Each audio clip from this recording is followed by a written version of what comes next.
College का campus देर दोपहर की हल्की धूप में सराबोर हलचल भरी भीड़ के बीच दो सहेलियां रीमा और पायल सड़क किनारे चाय की दुकान पर बैठी हैं। उनकी हंसी अपने आप में एक कहानी कहती है। चाय की प्याली से उठती भाप में उनके सपने घुलते हैं। मंदिर की घंटियों की दूर से आती आवाज, भीड़ की फुसफुसाहट और दो दोस्त जिनकी दोस्ती एक दूसरे की परछाई जैसी है, लेकिन हर परछाई के पीछे एक अंधेरा भी छुपा होता है, एक ऐसा राज जिसे अगर उजागर किया जाए तो सब बदल सकता है। रीमा की दुनिया बाहर से जितनी सामान्य लगती है, अंदर से उतनी ही रहस्यमयी है। उसका कमरा रात के सन्नाटे में उसके बिस्तर के नीचे एक छोटा सा लकड़ी का डिब्बा छुपा है। डिब्बे की कुंडी खोलते ही सूखे जड़ी बूटियां, लाल धागा, एक काला पत्थर और एक पुरानी किताब दिखाई देती है। हवा में हल्की फुसफुसाहट गूंजती है, जैसे कोई अदृश्य शक्ति वहां मौजूद हो। रीमा कपूर के टुकड़े पर मंत्र फुसफुसाती है। उसकी आंखों में सवाल है, लेकिन उसके दिल में जवाब भी दबे हुए हैं। वह काला जादू जानती है, लेकिन उसने कभी इसे बुराई के लिए नहीं किया। यही बात उसने पायल से कभी नहीं बताई, अपने डर के कारण कि कहीं उसकी सबसे प्यारी दोस्त उससे डरने न लगे। पायल की जिंदगी भी अब धीरे धीरे बदलने लगी है। एक रात जब वह हॉस्टल के कमरे में पढ़ाई कर रही होती है, बाहर गलियारे में सन्नाटा पसरा है। अचानक एक तेज धमाके के साथ उसकी अलमारी का दरवाजा खुल जाता है। उसकी धड़कनें तेज हो जाती हैं। वह धीरे धीरे अलमारी की ओर बढ़ती है। अंदर कपड़े टंगे हैं, लेकिन दरवाजे की भीतरी तरफ एक गीला इंसानी हाथ का निशान। वह घबराकर पीछे मुड़ती है। तभी फर्श पर एक काली परछाई झटपट दौड़ती है। उसकी सांसें तेज हो जाती हैं। डर उसके अंदर घर कर जाता है। अगली सुबह पायल हॉस्टल के बाथरूम में है। टूथ ब्रश करते समय ट्यूबलाइट की रोशनी बार बार झपकती है। आईने में उसका प्रतिबिंब मुस्कुरा रहा है, जबकि पायल की आंखें डर से बड़ी हैं। पानी की बूंदें टपकती हैं। हर आवाज कानों में गूंजती है।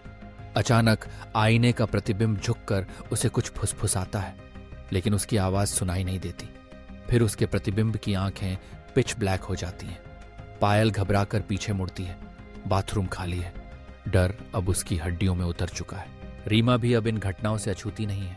एक रात कॉलेज की लाइब्रेरी में किताबें तलाशती रीमा एक किताब गिरने की आवाज सुनती है। वह झुककर किताब उठाती है। उसका पन्ना एक आत्मा बांधने के विधि पर खुला है।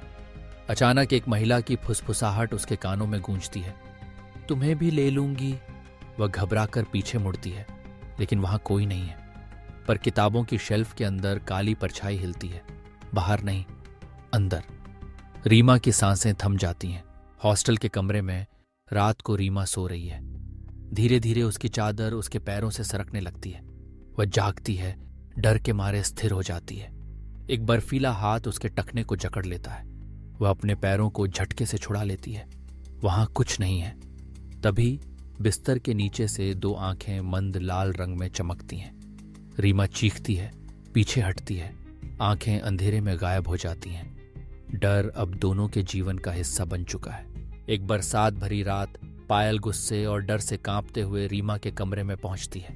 उसकी आंखों में गुस्सा है, आवाज में थरथराहट। सब मुझे तुझ पर शक करने को कह रहे हैं। क्या तू ही मेरे साथ ये सब कर रही है? रीमा की आंखों में चोट है, लेकिन उसकी आवाज शांत है। हाँ, मुझे काला जादू आता है, पर तेरे खिलाफ कभी इस्तेमाल नहीं किया। मैंने छुपाया क्योंकि डर था कि तू मुझसे डरने लगेगी। दोनों की आंखों में आंसू हैं, दिलों में डर। रीमा अब टूट चुकी है। वह अपने बिस्तर पर बैठी है, आंखें भीगी हुई हैं। पायल, सिर्फ तू नहीं, मैं भी शिकार हूं। मेरे कमरे में रात को दरवाजे अपने आप खुलते हैं। आईने में अंधेरी परछाइयां दिखती हैं, और कल रात तो किसी ने मेरे पैरों को पकड़ लिया था। पायल उसकी बात सुनकर समझ जाती है कि डर अकेला नहीं है। शक धीरे धीरे खत्म होने लगता है। दोनों अब एक दूसरे की तकलीफ को पहचान चुकी हैं। अब दोनों सहेलियां साथ मिलकर इस रहस्य को सुलझाने के लिए तैयार हैं। एक मोमबत्ती से रोशन हॉस्टल के कमरे में फर्श पर चौक से खींचे गए रहस्यमयी चिन्ह, जड़ी बूटियों की खुशबू, और दोनों घुटनों के बल बैठी एक रिचुअल सर्कल के चारों ओर मंत्र जपती हैं। हवा में फुसफुसाहट गूंजती है। कांच के गिलास कंपन करने लगते हैं। धुएं में से एक लड़की का चेहरा उभरता है। वही कॉलेज की लड़की जो हमेशा उन्हें ईर्ष्या भरी नजरों से देखती थी।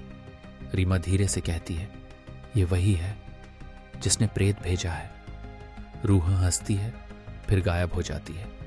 डर अब पहचान में बदल गया है। अब आखिरी लड़ाई का समय आ गया है। गांव के एक तांत्रिक गुरु के झोपड़े में गुरुजी शक्तिशाली मंत्रों का उच्चारण करते हैं। हवन कुंड की आग असामान्य रूप से ऊंची उठती है। प्रेत प्रकट होता है, चीखता है, हवा में पंजे चलाता है। मंत्रों की गूंज से माहौल थर्रा जाता है। एक अंतिम मंत्र के साथ प्रेत राख और धुएं में बदल जाता है। डर और अंधकार अब मिट चुका है। सूरज की पहली किरण जब हॉस्टल के बाहर फैलती है, दोनों सहेलियां थकी हुई लेकिन राहत की सांस ले रही हैं। रीमा मुस्कुराकर कहती है, अब तुझसे कुछ नहीं छुपाऊंगी। पायल उसकी हथेली थामते हुए जवाब देती है, और मैं तुझ पर कभी शक नहीं करूंगी। दोनों की आंखों में आंसू हैं, लेकिन अब वह डर के नहीं, राहत और विश्वास के हैं। कभी कभी सबसे गहरा जादू भरोसे का होता है। दोस्ती की ताकत वह है जो सबसे काले जादू और सबसे भयानक डर को भी मात दे सकती है। जब दो दिलों के बीच सच्चा विश्वास हो तो कोई भी परछाई, इवन काली परछाइयां, अंततः उजाले में बदल जाती हैं। दोस्ती की कहानी यहाँ सिर्फ चाय की प्याली में या कॉलेज की गलियों में नहीं बंधी, बल्कि उन रातों के सन्नाटे में भी लिखी गई है जब डर ने दोनों को जकड़ लिया था। रीमा का रहस्य, पायल का डर और दोनों की साझा लड़ाई, यह सब उस विश्वास की नींव पर खड़ा है जिसे कोई काला जादू हिला नहीं सकता। उनकी दोस्ती अब पहले से कहीं ज्यादा मजबूत है। रीमा और पायल ने मिलकर अपने डर को पहचान लिया। उन्होंने जाना कि शक से बड़ा कोई अभिशाप नहीं और भरोसे से बड़ा कोई मंत्र नहीं। उन दोनों के लिए अब कोई रहस्य नहीं बचा, कोई डर नहीं बचा, सिर्फ एक सच्ची दोस्ती जो हर बुराई पर भारी है।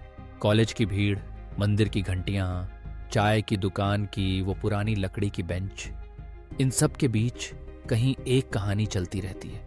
ये कहानी सिर्फ रीमा और पायल की नहीं, हर उस दोस्ती की है जिसमें विश्वास सबसे बड़ा जादू है। चाहे रात कितनी भी गहरी हो, चाहे डर कितना भी काला हो, जब दो दोस्त एक दूसरे का हाथ थामते हैं तो हर परछाई उजाले में बदल जाती है। इसी विश्वास के साथ रीमा और पायल अब जिंदगी की नई सुबह में कदम रखते हैं। उनके दिलों में अब कोई छुपा राज नहीं, सिर्फ सच्चाई है, और यही सच्चाई उन्हें हर अंधेरे से बाहर लाती है। दोस्ती का जादू हर डर से बड़ा है, यही है इस कहानी का सबसे बड़ा मंत्र। कभी कभी सबसे गहरा जादू भरोसे का होता है।